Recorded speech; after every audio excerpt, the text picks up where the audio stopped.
오늘은 최근 투자 이슈가 있었던 사업 아이템 3가지를 살펴보도록 하겠습니다.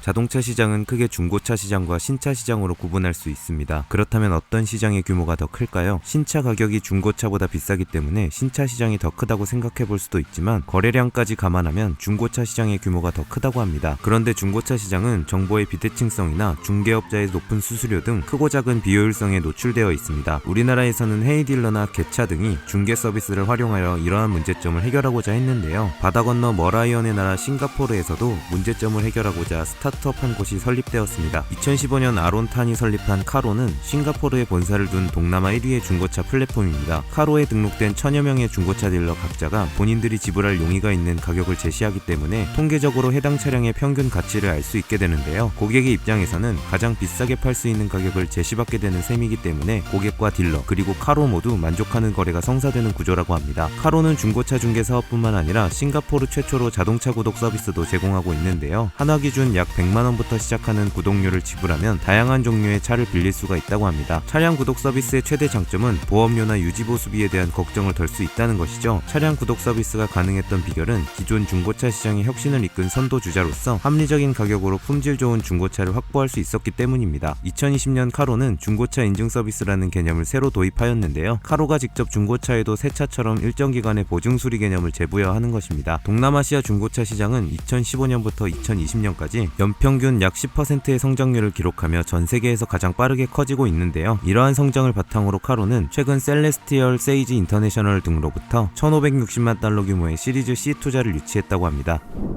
최근 명품 시장의 성장과 함께 명품 플랫폼 거래액 또한 증가 추세인데요. 코로나 이후 보복적 소비가 늘어난 결과입니다. 시장 조사 업체 유로모니터에 따르면 국내 명품 시장 규모가 15조 원을 돌파할 것으로 전망된다고 합니다. 지난해 국내 명품 시장 규모는 14조 9,964억 원이었는데 2015년에 12조 2,100억 원과 비교하면 약 22% 성장한 것입니다. 글로벌 MZ세대의 명품 플렉스 붐을 타고 명품 렌탈 및 리셀 시장 규모 역시 성장하고 있는데요. MZ세대들은 가성비와 가치 소비를 중시하기 때문에 중고 제품을 애용하는데 명품을 소비할 때도 중고인지는 중요하게 여기는 요소가 아니라고 합니다. 이는 우리나라만의 이야기는 아닌데요. 2014년 미국의 한 남성은 중고 제품 가격을 비교해보고 구매하는 중고차 시장과 달리 명품백의 경우 명확한 시장 가격이 없는 게 불편하여 직접 스타트업을 창업하게 되었습니다. 2014년 찰스 고라는 인공지능 기반의 미국 명품 리세일 플랫폼 운영업체 립백을 설립하였습니다. 립백은 명품 리세일 시장의 후발주자였는데요. 미국의 중고나라 스레드업, 중고 명품 거래 사이트 더 리얼 그리고 포시마크보다도 출발이 늦었지만 차별화의 승부를 걸었다고 합니다. 다른 업체와 다르게 판매자가 내놓은 제품을 직접 사입하여 플랫폼에 올리는데요. 중고명품 판매자 입장에서는 물건이 팔릴 때까지 기다릴 필요가 없다고 합니다. 또한 립백은 중고명품의 정확한 시장 가격을 공시하기 위해서 창업 후 5년 동안 명품 버전의 캘리블루브 클레어 개발을 통해서 중고명품 가격 투명성을 높였는데요. AI 기반의 클레어가 출시된 2019년 이후 립백의 중고명품 판매자가 3배나 늘었다고 합니다. 처음에는 명품 핸드백 리세일로 시작해서 현재 보석, 액세서리, 시계로 확장한 립백은 매출의 70에서 80%가 온라인에서 나오지만 오프라인 매장도 현재 9개에서 중기적으로 30개로 늘릴 계획이라고 합니다. 찰스 고라 대표는 리세일 시장은 지금보다 30배는 더 커질 수 있다고 기대하는데요. 지난해 매출도 2019년보다 50% 늘어났다고 합니다. 이러한 성장과 함께 립백은 오프라인 범위를 확장하고 기술을 개발하면서 시리즈 E 펀딩으로 3,300만 달러를 모금했는데요. 사모펀드 노베이터가 주도하고 제너럴 캐털리스트 등이 참여했다고 합니다.